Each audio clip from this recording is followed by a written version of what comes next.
اگر ہم نے 10% بھی کر لیا جو صحابہ کرتے تھے، 10%، اگر ہم نے 10% محنت بھی کر لی جو صحابہ نے کی، تو ہمیں جو اس کا اجر ملے گا وہ صحابہ سے 50 گنا زیادہ ملے گا، کیونکہ ہم کمزور ہیں۔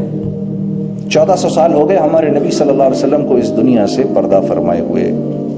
ایمان کس کو کہتے ہیں؟ کسی کی ذات پر ایسے اعتبار کر لینا کہ پھر اس کی بات کو سچا مان کے پھر اس کے پیچھے چلنا، یہی ایمان ہے۔ ہاں یہ بہتر، ٹھیک ہے۔ تو سوچو کہ کیا آپ صلی اللہ علیہ وسلم کی ذات گرامی تھی کہ جس کی نظر ایک مرتبہ ایمان کی حالت میں اللہ کے نبی کے چہرے پر پڑ جائے، جس کی نظر ایمان کی حالت میں ایک مرتبہ رسول اللہ صلی اللہ علیہ وسلم کے چہرے پر پڑ جائے، میرے دوستو، اس شخص کا درجہ اب ایسا ہے، اس شخص کا درجہ اب ایسا ہے کہ قیامت تک آنے والے جتنے اللہ والے، جتنے غوث، کتب، ولی جتنے بھی ہیں، وہ سب مل کے بھی اس صحابی کے درجے کو نہیں پہنچ سکتے۔ یہ میں آپ کے سامنے ان کی بات کر رہا ہوں، آپ سمجھے میں نے کیا کہا؟ کسی کی بات کو ایسے مان لینا، اس کی ذات کو سامنے رکھتے ہوئے، اس کی بات کو ایسے مان لینا۔ تو میں کس کی بات ماننے کو آپ کو کہہ رہا ہوں؟ جن کے چہرے کو ایمان کی حالت میں اگر کوئی دیکھ لے تو اس کا درجہ اللہ پاک کے یہاں ایسا ہے کہ کائنات میں جتنے کتب غوث اور ولی آئیں وہ اس کے درجے کی برابری نہیں کر سکتے۔ کسی نے حضرت حسن بصری سے پوچھا، آپ افضل ہیں یا حضرت امیر معاویہ افضل ہیں؟ تو چیخ نکل گئی حضرت حسن بصری کی۔ آپ نے فرمایا اور تابعین میں رئیس التابعین کہتے ہیں ان کو۔ حضرت حسن بصری کو کیا کہتے ہیں؟ رئیس التابعین، تابعین میں سب سے بڑے تابعی تھے یہ۔ ہاں، حضرت علی کرم اللہ وجہہ کی صحبت ملی ان کو۔ تو کیا فرماتے ہیں؟ فرماتے ہیں اگر سارا کا سارا جہان حسن بصری سے بھر جائے تو حضرت امیر معاویہ کا وہ گھوڑا جس پر آپ جہاد کے لیے نکلتے ہیں، اس کی نتنوں میں جو گرد لگی ہے، سارا کا سارا بھرا ہوا جہان حسن بصری سے بھی اس گرد کا بھی مقابلہ نہیں کر سکتا۔ یہ ہے وہ درجہ اس انسان کا جس نے ایمان کی حالت میں رسول اللہ صلی اللہ علیہ وسلم کے چہرہ مبارک کی زیارت کر لی۔ تو سوچو جب اس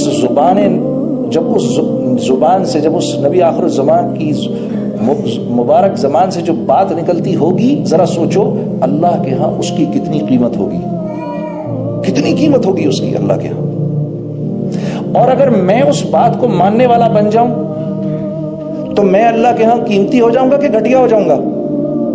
کیا ہو جاؤں گا؟ قیمتی ہو جاؤں گا۔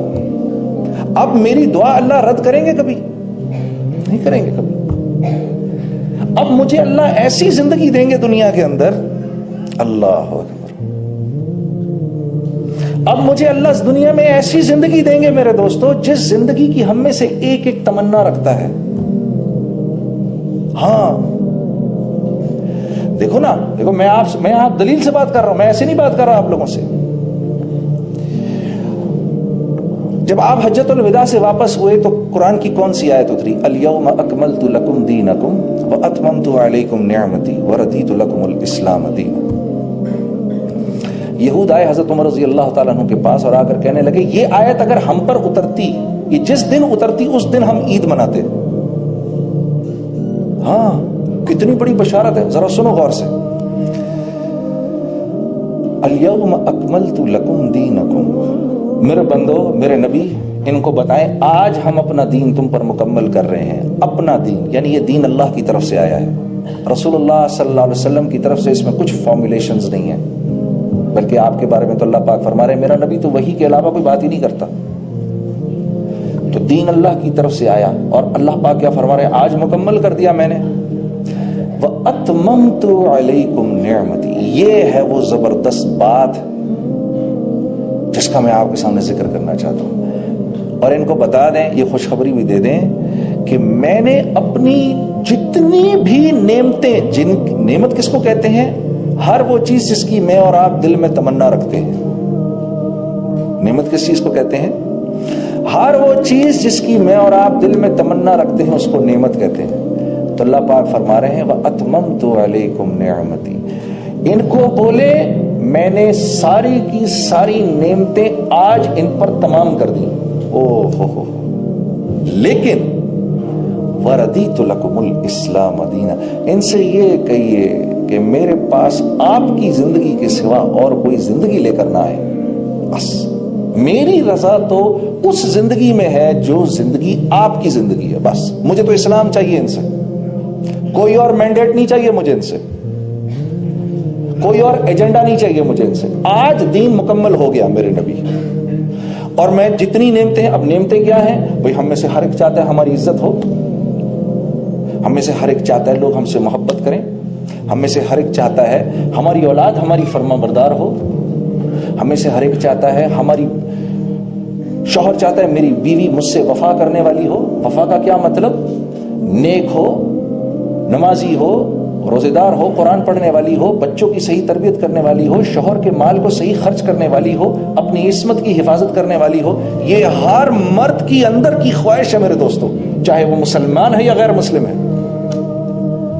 ہر عورت کی یہ خواہش ہے شوہر مجھ سے محبت کرنے والا ہو، مجھ سے پیار کرنے والا ہو. ہاں، صرف مجھ سے پیار کرنے والا ہو. بہت بڑی نعمت ہے یہ ہر عورت کی خواہش ہے.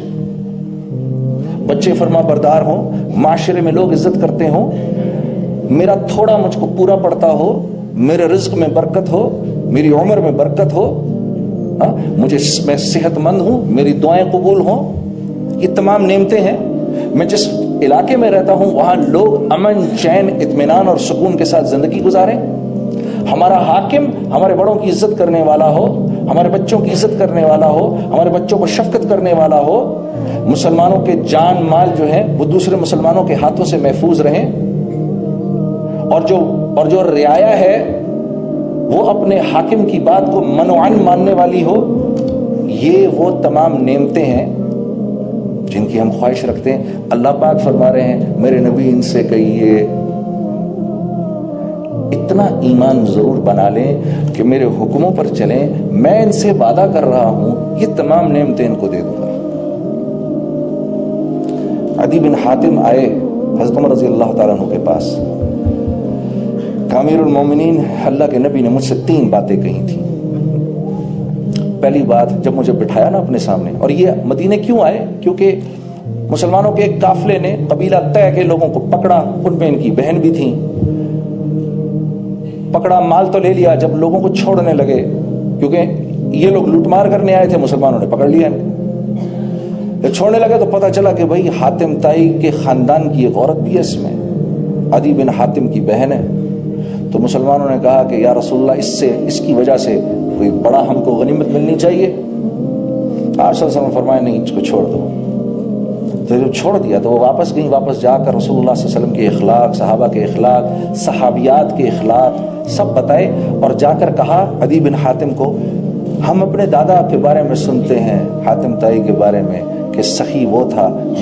میں اس کی قسم کھاتی ہوں جس نے ہمیں تمہیں پیدا کیا. میں یہ سمجھتی ہوں میں جس آدمی کے پاس سے آ رہی ہوں اس سے بڑا سخی آج تک کوئی پیدا نہیں ہوا. تو بڑے حیران ہوئے عدی بن حاتم، اچھا ہمارے دادا سے بڑھ کے بھی کوئی ہے. تو پہنچ گئے اللہ کے نبی کے پاس. وہاں دیکھا تو صرف غریب غربا بیٹھے ہوئے، سارے کھانے کو بھی نہیں ہے.